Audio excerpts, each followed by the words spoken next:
my watch, and it doesn't mean a thing. But, yea, though I walk through the valley of the shadow of death, I will fear no evil, for thou art with me, thy rod and thy staff, they comfort me. And of course, this is death, even after all the experience that people have had over millions or billions of years, is still, to most people, is still the great mystery. Is still the big question mark in everybody's mind. And every so often in our moments of faith, I mean, these words that come out of our mouth, we say that, well, that we'll go to heaven or wherever. And yet, at the same time, there is this unconscious a fear of the unknown. And we're kind of like the fellow, you know, this evangelist down in Texas there, and the crowd whipped up into a fury of emotion, and my, they were singing all of these gospel hymns, and they just got them right to the right peak.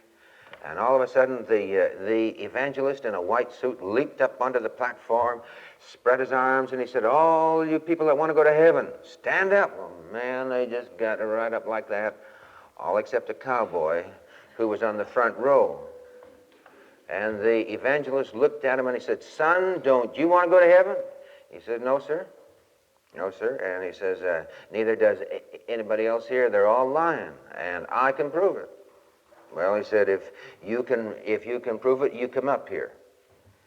And so the cowboy strode up there real slowly, and he stood with his feet spread apart right in the middle of the stage, and all of a sudden he whipped out his guns, and he blew out a light here, and he blew out one here, and he said, now, all you critters that want to go to heaven, stand up. Critters want to go to heaven, stand up.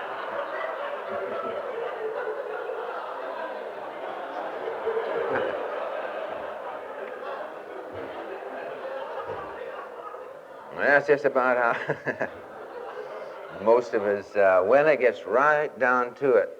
And isn't this a strange thing that there is this unconscious fear? And I'm convinced that this unconscious fear oftentimes, at the end of a person's life, prolongs suffering beyond the point where it is totally unnecessary. It's an unconscious fear of holding on to life when all life is pushing you towards some other end. And some people will call that faith. I won't die, but it's more fear than it is faith. Actually, fear is faith. Fear is faith that it's bad, or that it's hurtful, or that you are unsure as to what's going to happen. So actually, in fact of the matter is, the greatest faith that I have seen has been in mental institutions. And these people are so positively, absolutely sure. There isn't the least trace of a doubt in their mind about whatever it is that either they've committed the unpardonable sin or whatever it is, and they have just absolute faith. There's no doubt in their mind that they've done it. That's faith, but it's faith in the wrong thing. So it isn't faith. It's faith in what? What is your faith then? Is it in your fears? For it says that God has not given us a spirit of fear, but of love and of power and of a sound mind. And yet when the chips are down, there are always more in us than we ordinarily think. There are reservoirs of power there that when we come face to face, so often we say, oh, I can never face it. Yet when you have to, when you don't have any choice in the matter, there it is, and you are. We're oftentimes like this man that was returning home from work in wintertime, and he was, as it was very, very cold, he took a shortcut through the cemetery. And the grave digger had been there, and he had made his hole, and as he got up out of it, he left the pick and the shovel and the ladder there, you know, up on the ground. And this guy is going through the cemetery, and he tripped over the shovel and went into the hole. And it was winter, and it got dark real, real early. And he got down there, and he was so frightened that he just started to leap up on the sides, but he just couldn't make it, and he was jumping and jumping and jumping, and until he got exhausted, and he just sat down in a corner there, and he said, well, I guess I'll just have to wait the night out. And some other guy came through the cemetery making the same shortcut, and he tripped over the pick, and he went down the hole. Man, he was scared to death, and he got down, and he would crouch down, and he started jumping up and jumping up and jumping up, and he kept jumping until, he was just completely exhausted, and he had no strength left in him, and he just sunk down on his knees there, and he was panting and panting, and this other man that was seated over in the corner stood up, and he walked over to him, and he put his hand on his shoulder, and he said, "You'll never make it." But he did.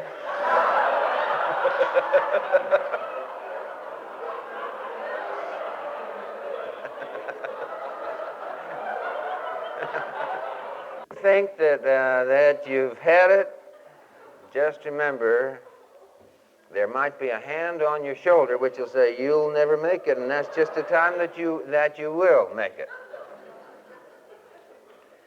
But anyway, this is a strange thing that this fear of death has continued on after all the experience that people have had over the whole laboratory of human living.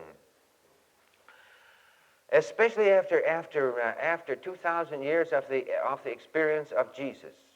This was the one great culminating point, as if God, I like to think of him as if God took one man by the nape of the neck and held him up to all history and said, "Look, this is what you are. This is what it's like for everybody to see." Because you see, in the beginning of the Bible it says that God said after everything was made to man, "Go out and have dominion over it. It's yours. You're a king, or you're the son of a king. It's all yours. Have dominion over it." Well, whatever happened, whether you call it the fall or whatever you call it, something happened, and man became the prey and the slave of every outward appearance which there is. And it's as if after all these years he says, "All right, look, this is what you are. Get going. You can be it with his help and with mine." And you remember that when he was approaching the end, and the disciples were rather distressed, for he has said to them that he is going into Jerusalem and that he'll be killed, and all this stuff. They're beside themselves, and they don't know what to think of it. They're probably wondering in their mind if he has lost his mind. And then he said one thing to them: "If you knew, you would rejoice, for I go to my Father, and my Father is greater than I am."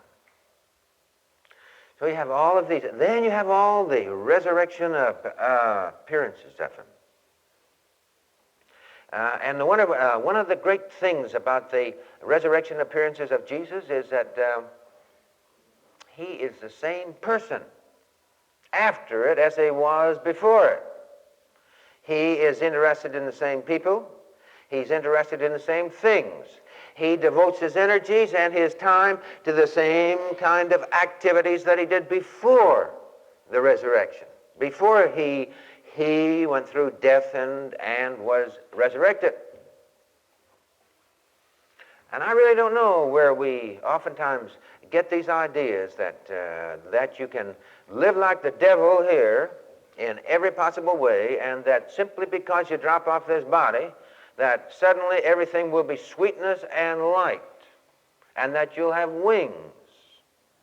Certainly, one of the things about the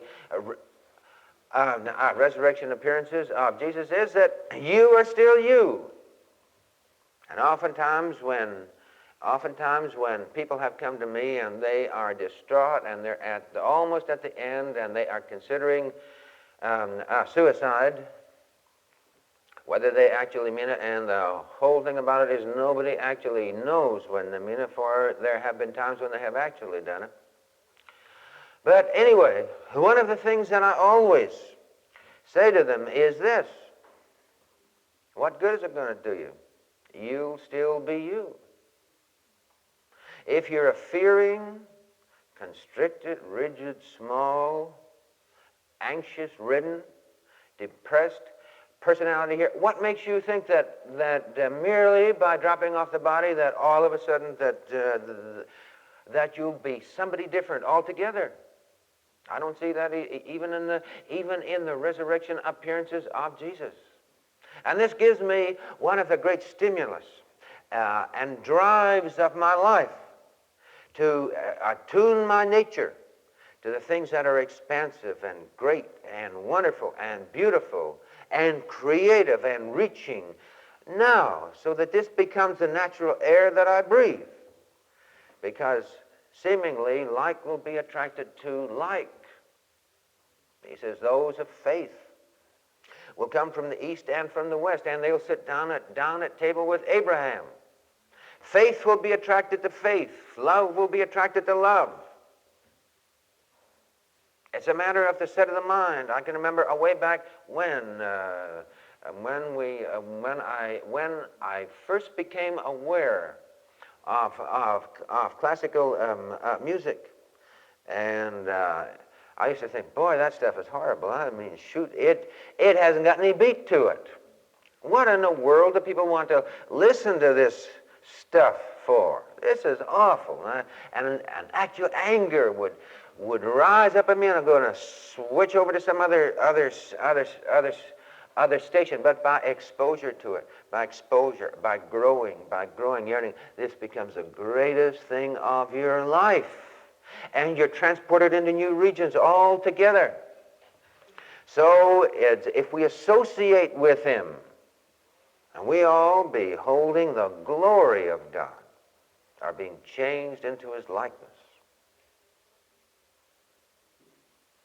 What do you behold? Whatever you associate with is what you're going to become like.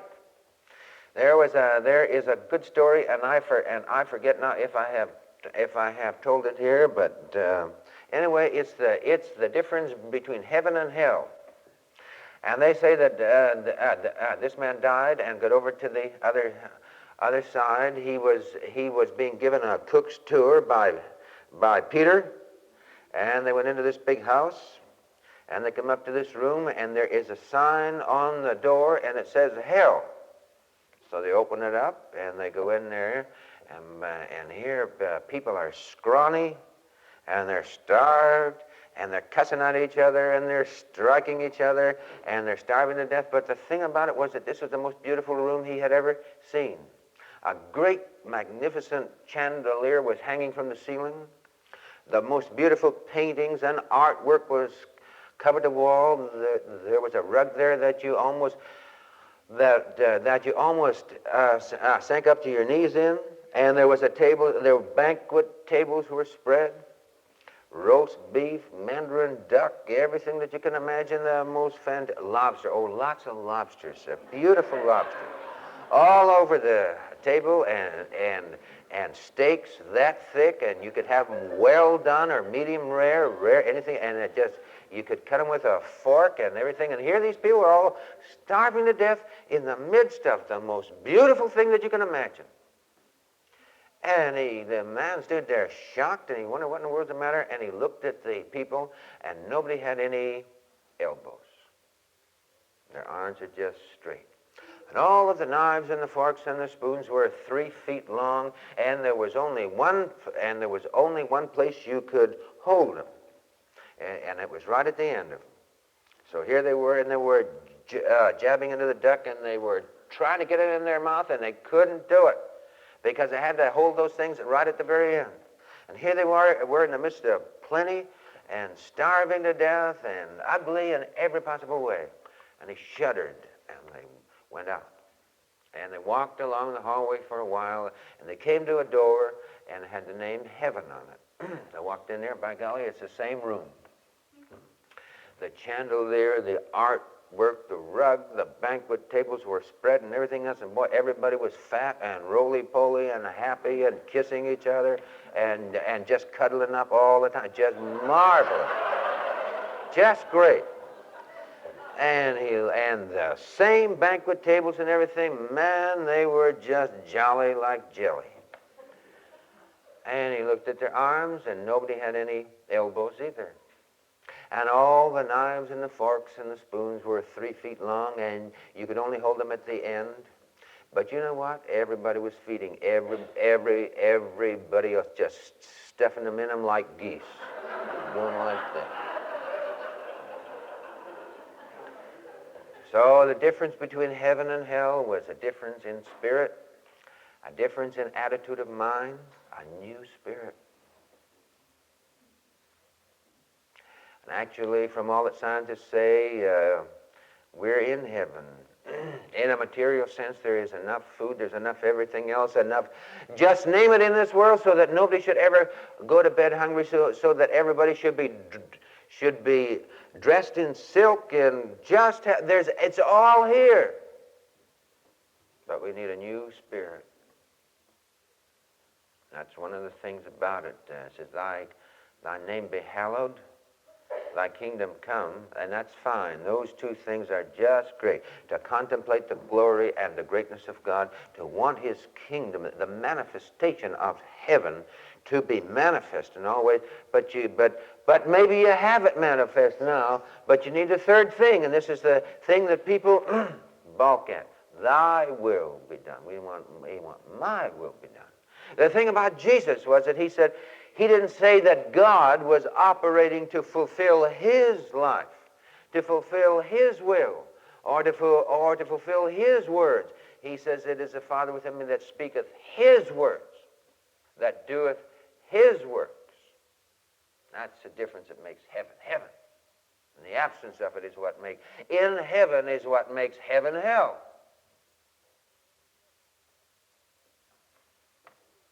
So you have here Jesus saying, if you only knew, if you could see, it's a cause of rejoicing. If you knew, you would rejoice. And Paul is in a dilemma in his own mind. He says, as far as he personally is concerned, he would prefer to go to be with his Lord, but the church needs him here. But if he had his own wishes, that's the place to go to it. And they tell a story, and I think I put this one in that book on the Beatitudes, which I wrote, about this old man, this old missionary who was captured in China by the pirates, and they were holding him for ransom, and they told him there that if ransom didn't come by a certain day, that he would be killed. They would cut off his head. And they really meant it. And the old man, having lived a life of faith and walking in close companionship with his Lord, got into a high state of elation and ecstasy. And he went around and he was loving the pirates and just praising God and singing hymns. And the closer the day got, he just got into the greatest state of ecstasy that you can imagine. And the chief pirate, he didn't know what in the world to make of this thing. And he went up to him and he asked him, how come? Oh, he said, if you just knew the glories of heaven.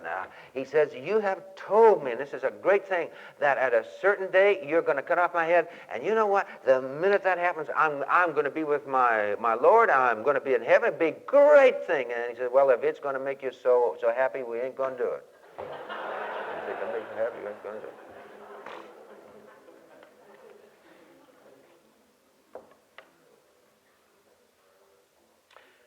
There was a young minister who was visiting this woman who was on her deathbed, and he had done everything. He had visited her time after time, and he was trying to buoy her up, and one day he said to her, what is your favorite verse in the Bible?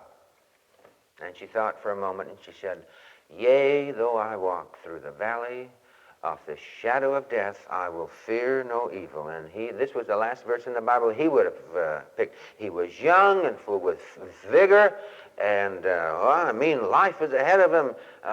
Just the idea of death, this wasn't inspiring to him at all. And she noted the confusion on his face, and she said, "Oh, but don't you see? Don't you see? It says the valley of the shadow. There couldn't be a shadow there unless there was a light." I think this is one of the things that we have to finally get into our mind. It's a shadow. You can't have a shadow. It's a transitional period. Something you go through the valley. You don't stay there. It's the birth pangs of a new birth. And you know, many, many times those who, we Christians act more like pagans than pagans do, and especially in this idea of death. Just imagine anybody from outer space or from some other place that came down here and saw the way we react to death. This is tragedy. This is a thing that people just don't talk about. And from the earliest memories of a child, death is always associated with ominous silences, with tears, with hurt, with loss, and it's ingrained into us. And we go and we put a body in the ground, and we go back to year after year after year after year, and we plant grass and flowers and everything else. And to anybody from the outside, this is just as much ancestor worship, actually, as anything that China ever did have. And this is what people on the outside look at Christians and they see. I was out with a group of ministers, about a couple of months back, and they were from up in the northern part of Minnesota, where there are many Indians. And they were just mentioning, it came up in the conversation there, how much more, in a sense, through their actions, through their behavior, how much more in alliance with the Spirit of Jesus was what the Indians did there than what the church people do. They're up there, why, in your Catholic cemeteries, and in some other ones there, why they will actually, I forget what it's called, but for certain times of the year, or for certain periods of the year, they will actually go and they will go out to the grave there, and they will burn candles for certain periods, going out there. And they said, whereas you go to our Christian cemeteries in northern Minnesota there, and he says everything is immaculate, and people are going out there time after time, and they're weeping, and doing everything else. And he says maybe right beside it you will find an Indian cemetery, and it's growing over, and the grass is up there, and weeds, and everything has almost gone back to nature. Because the Indian doesn't believe that person's there. He has gone to be with the Great Spirit. And so they leave, and they know that. Whereas the difference is that we got there and we do all of this other stuff that we do. And they were saying, the Indian is more Christian than the Christians are. And that's right. I had a friend years and years back, Bradford Lambert, and I believe that there are people here that knew him. He was a portrait painter, and he told me that one of the experiences that changed his life about this whole subject of death was that for a number of years he went out into the Southwest and he actually lived with the Indians. I believe it was the Navajos. And he painted their pictures, and he was accepted into the tribe and everything else. And his pictures of Indians are magnificent. They hang in museums, and they're good. But he was accepted into the tribe. And he said the thing that changed his whole idea about death and life was that once there was an old man in this tribe where he was, and according to Indian society and according to the tribal rules, you can choose the time that you're going to die. and that you have this social backing up of everybody in there. If this is what your decision is, all the society agrees with you. And probably they agree with you because they know that this isn't the end, that you're going to the, happy hunting grounds or whatever they are, but to be with the Great Spirit, that you're stepping into the expanded life. And there was an old man in the tribe, and he had decided he had lived long enough and that it was time for him to go to fully see the Great Spirit face to face. Of course, everybody in the tribe agreed with him. They agreed with what a great feeling of being built around this is in comparison to our society where people are, regardless of the words of their mouth, they're afraid of it and they do anything under the sun to put it off. Fear, and this social fear encompasses the individual also, but not with the Indians. They said, fine, that's great. So the whole tribe prepared for this day, and they went out to their ceremonial grounds, and they scattered maize on the ground. And at a certain time, the tom-toms began to beat, and the young braves, they started in their age-old ritual, and they had carried the old man out on a litter of furs, and they had propped him up in order that he could see it also. And the tom-toms began, and it got faster and faster, and they went through the dance, and they were really going full swing in it. And he said at one time the old man just turned on his side, sighed, and he was gone. What great faith this is. That's how it ought to be when we are released from our fears. It ought to be like a ripe apple, which coming of its own good time falls of its own accord, knowing that this stage of life is over. Now, I'm convinced that so much of the suffering, needless suffering that we go through is this unconscious fear that is ground into every cell of our being.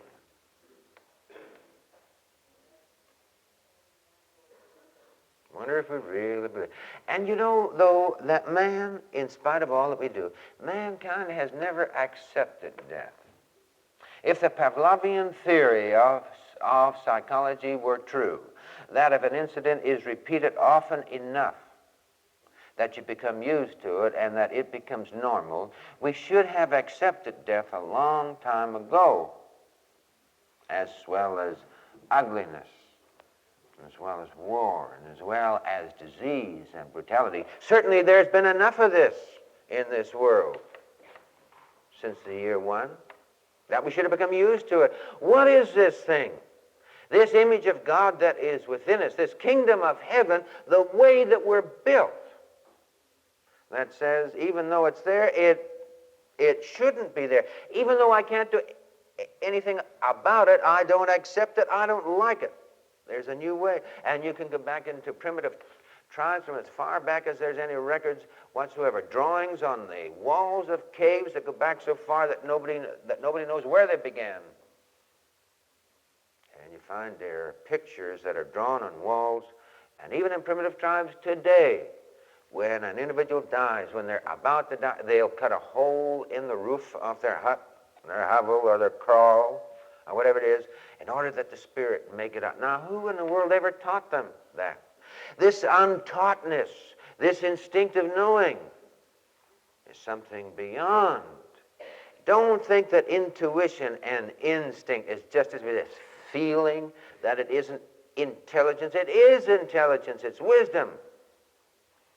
And this was demonstrated to me many years ago. I was in Texas.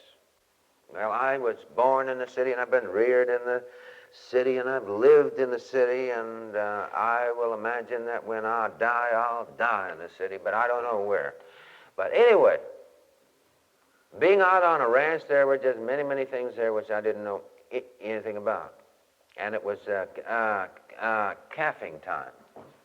And the rancher and I went out, and boy, we helped out in this process over days, over a week, I don't know how many times. Well, after it was all over, and I was back, and I was thinking back on the experiences I had had there. And you know, the thing that impressed me more than anything was this. If you took the greatest scientists in the world, and you said, look, this critter here is called a cow. She's going to have to live most of her life out in the open. In order to perpetuate the species, she's going to have offspring. And so on and so on and so forth. What should it do? Well, if you took the greatest brains and minds in the world, that old cow does just exactly what it should do in every part of it. Now, we say, well, it does it by instinct. Well, if you want to think of it as the conscious mind, you could no more explain to that cow why it does what it does, or why it should do what it does, than you could explain nuclear physics to a peanut. The intellectual conscious capacity just isn't there. But God can do something else. He can put an instinct in, a desire. And by feelings. This is not irrational. It is not non-intelligent. It's intelligence and rationality beyond the capacity of the conscious mind. C.T. Studd said a long time ago that when God wanted to tell him anything, he first of all put a desire into his heart. A desire. And a desire is something which at that moment may not make any sense whatsoever. But maybe you don't have the hardware of the facts. Maybe the facts which is going to make this desire rational have not appeared in your life. But God, in whom there is no past, present, and future, but one big eternal now, can look and say, well, I'll put the desire in. There's no possible way of explaining it to you, but someday you'll know. Freud said many years back that if you were wondering what to have for supper, roast potatoes or boiled ones or mashed ones or fried ones or cauliflower or whatever else, he said you could make an analytical list as to this bunch of stuff here and this bunch of stuff here, and you can make up your mind. And he said it doesn't make any difference whether you take one or the other. I mean, it just isn't going to make any difference. He said, if you want to use your conscious mind for that, okay, do it. Use your little peanut brain. I mean, it isn't going to make any difference anyway. But he says in the great issues of life, the choosing of a mate, the choosing of what you're going to spend your life on, your vocation, what you're going to spend your energies on, these great basic issues, follow your heart. Do what your nature is driving you to. Because you don't know what's going to happen next year or the year after, but follow this thing, and it will be like the instinct of a pigeon, which is going to lead you toward the goal. And of course, this is what God said to the prophet Samuel when he went to the house of Jesse there. He said, this old prophet is using his mind, and he's got a great mind. And every way they says, this son, he's a warrior, he looks as if he'll make a good king, and there's a kind of a feeling. All I can say is that when your heart comes in conflict with your head, obey your heart. Now, your head is not always going to come into conflict with your head. It isn't always going to do it. It would be incredible if it did. But in the deep issues, when this is in opposition to this, follow this thing. I've had lots of experience which shows that this is so. So in these great things of life, this is the instinct of God. And it's wisdom. its intelligence, its rationality, outside and beyond the bounds of your analytical conscious mind. These are the things that happen.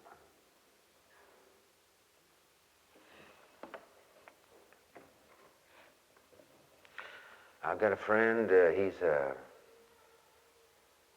he is a priest out in California.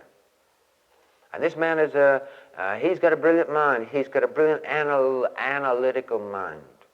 But he's more than that. And this is a difference. A mystic. A mystic is not a person that does card tricks. Most of the mystics of history have had very, very well-trained minds. Very well-trained minds.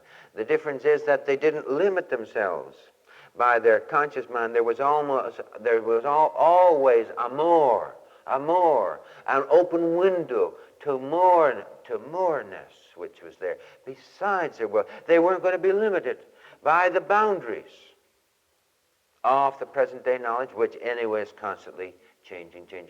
If we were always going to be limited by our conscious mind, we'd still be living in caves.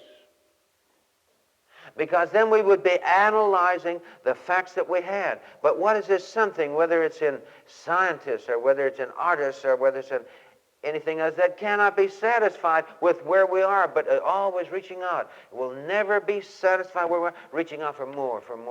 This is the Spirit of God. This is a faith which is going on. The fermentingness. It's good. I started to say something there, and you weren't listening, and you can't tell me either. Ain't that something? What?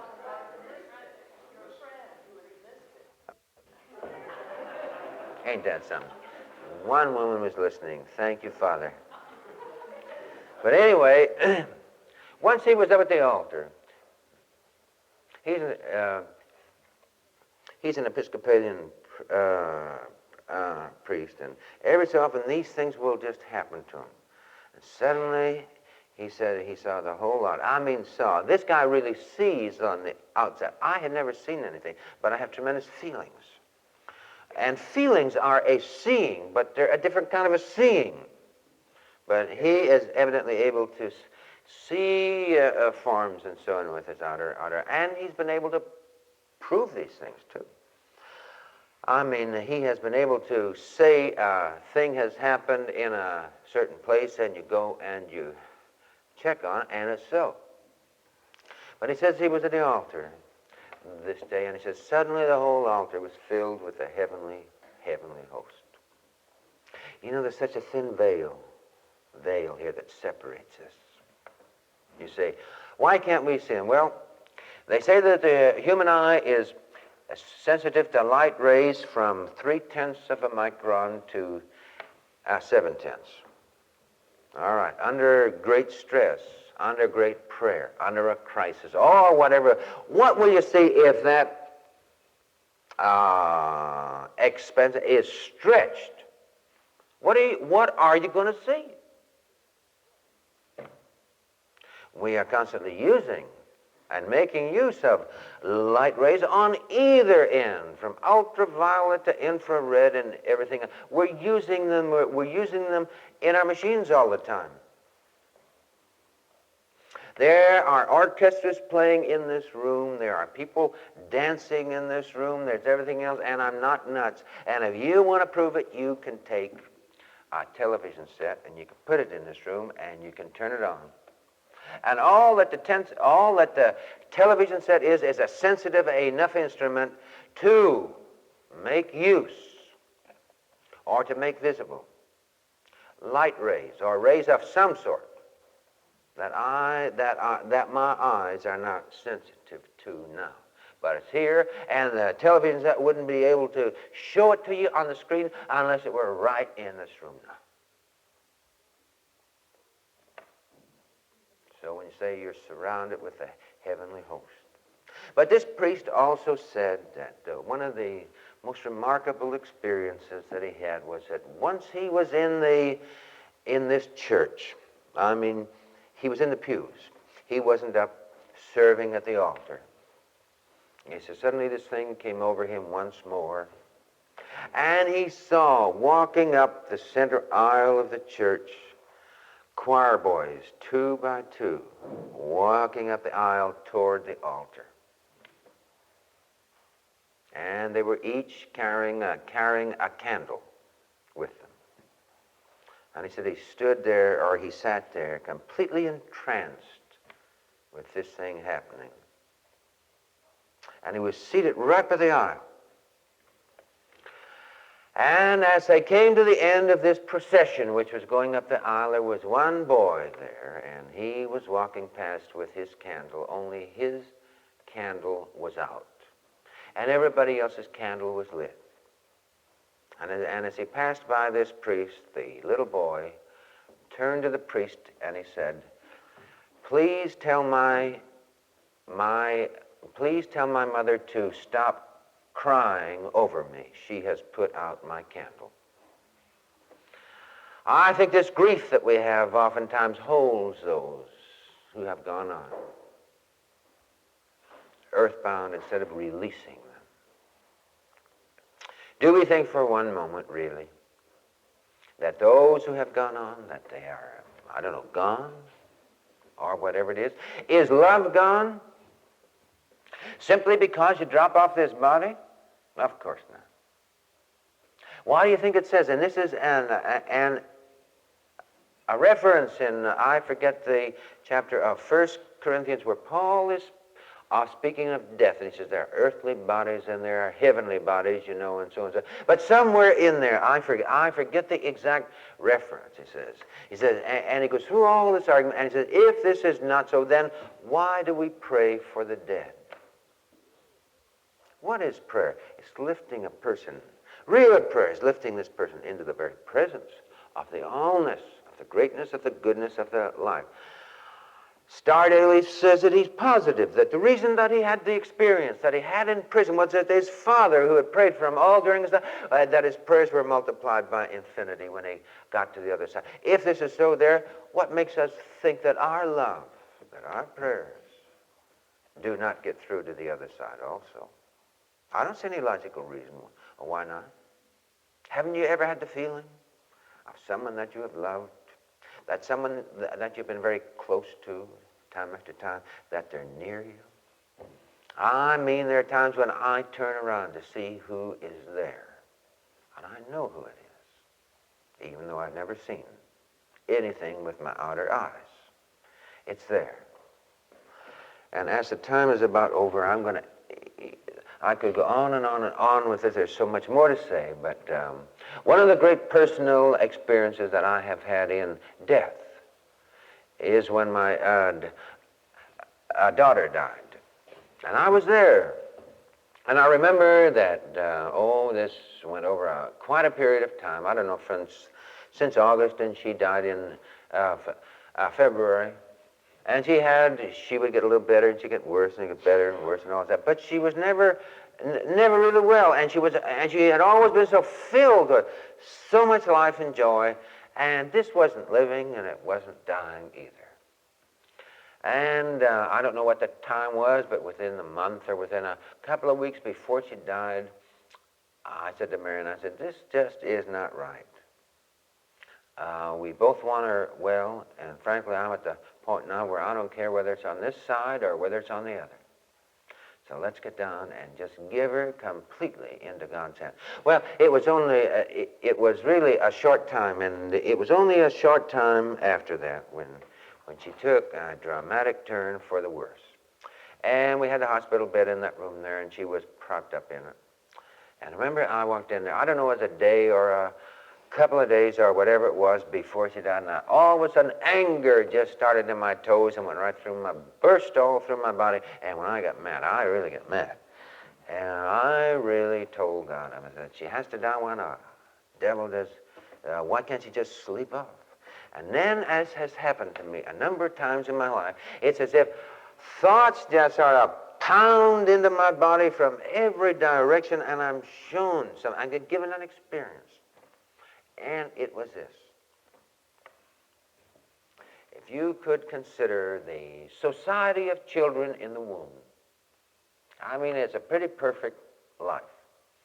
Warm, and they're fed. I mean, there isn't anything that, it's just about as perfect an existence, a child, an embryo in the womb, as you could possibly have.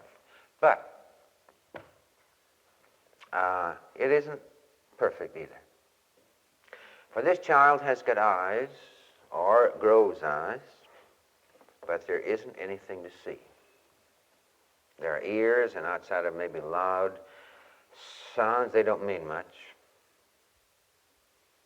It's got a mouth, and it's got lips, and it's got tongue, and everything, but they're useless now. I mean, in that manner, there isn't anything to eat. It's got lungs, but they're sort of, they're kind of useless because there isn't any air to breathe.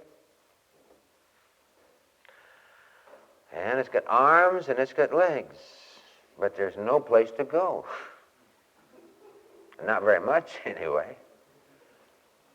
And then he said, if you can consider the mind of the society of the wombs,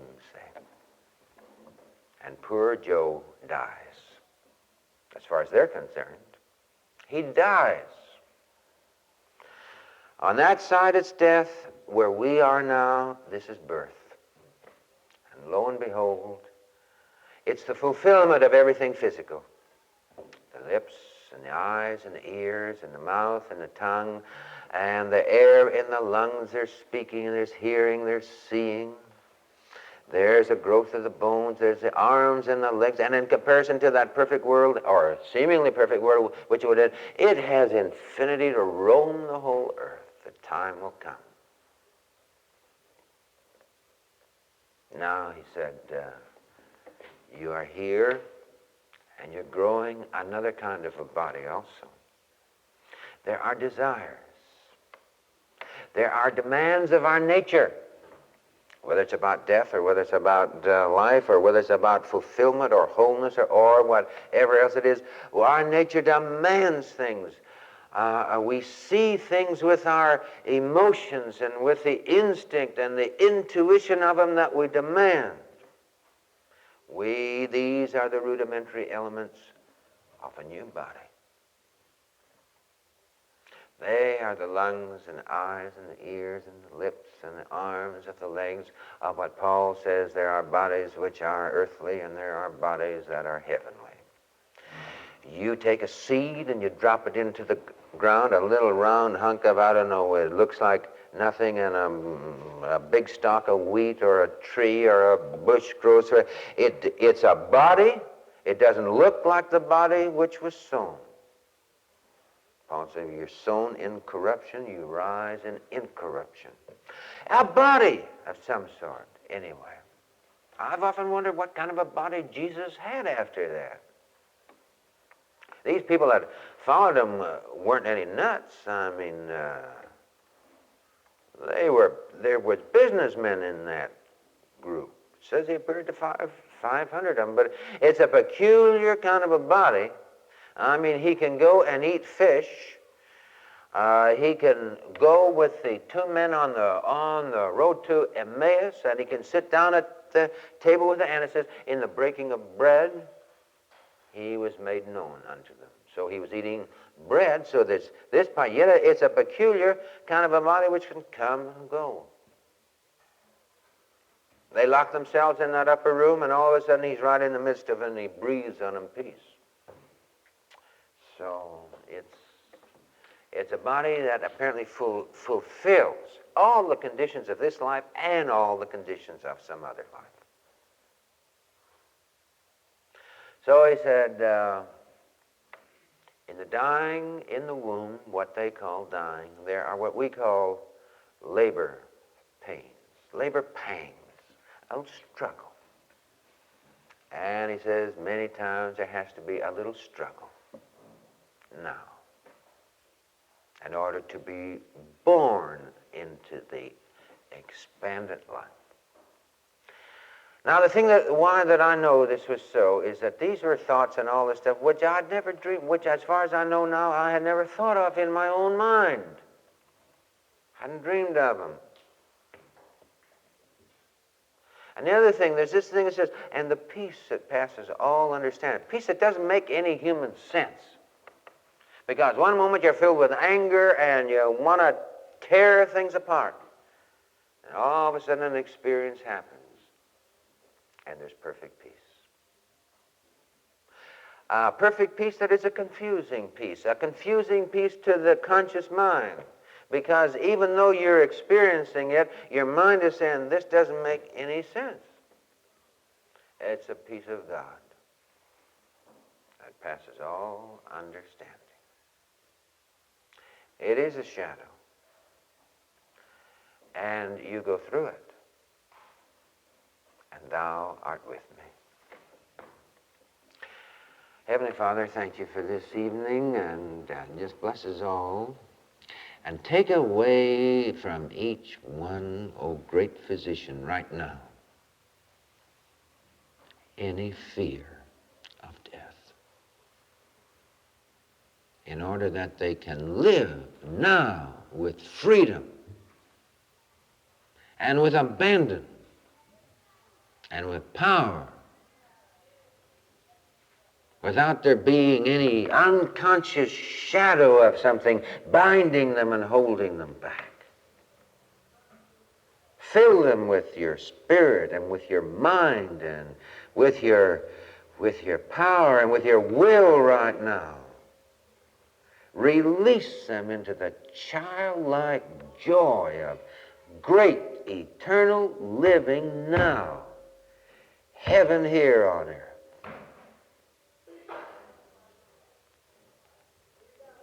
Thank you. Amen.